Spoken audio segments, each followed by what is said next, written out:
ये थ्योरम है हमारा, theorem number 2 RS advance mathematics class 9 का सीबीएसई बोर्ड।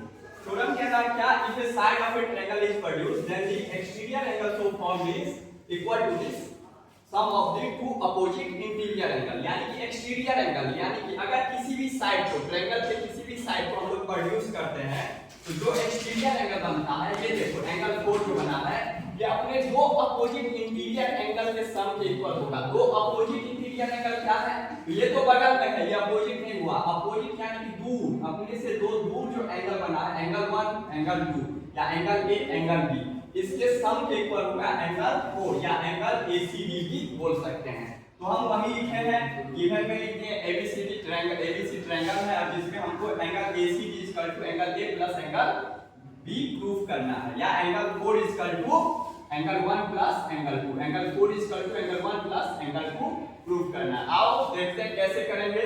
तो सबसे पहले हम लोग लिख लिए हैं गिवन टू प्रूफ क्या करना है, लिख लिए हैं। कंस्ट्रक्शन कुछ लेना है नहीं है, तो हम लोग डायरेक्ट आते हैं प्रूफ पे। प्रूफ क्या करना है तो कैसे करेंगे, देखो इन ट्रायंगल एबीसी, एबीसी में देखो in triangle ABC, ABC triangle में हम लोग क्या देखेंगे, तो angle 1 plus angle 2 plus angle 3 equal to 180 degree होगा, होगा ना। Angle sum property of triangle क्यों होगा, क्योंकि एंगल सम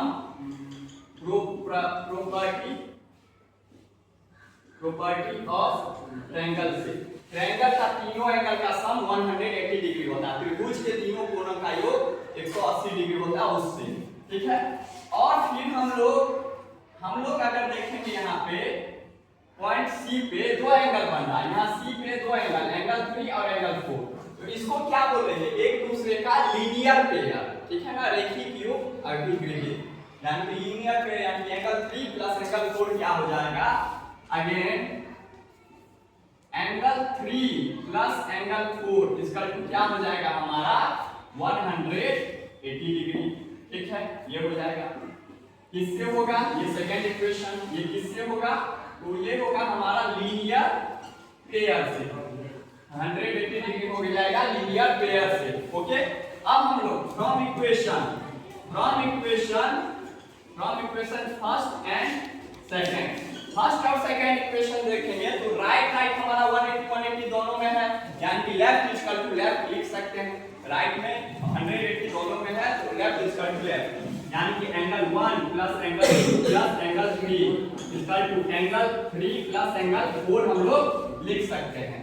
यहाँ पे क्या देख रहे हैं, एंगल 3 किसके इक्वल है, इस साइड एंगल 3 इस साइड एंगल 3 दोनों कैंसिल हो जाएगा, कैंसिल आउट कर देंगे, therefore what angle 1 plus angle 2 equal to क्या आ गया, एंगल 4। और यही तो हमको प्रूव करना था कि एंगल 4 क्या होगा, एंगल 1 प्लस एंगल 2 के सम के इक्वल, यानी कि एक्सटीरियर एंगल क्या अपने दो अपोजिट इंटीरियर के सम के इक्वल होना चाहिए, यही हमको प्रूव करना था। और ये हमारा क्या हो गया, प्रूव हो गया।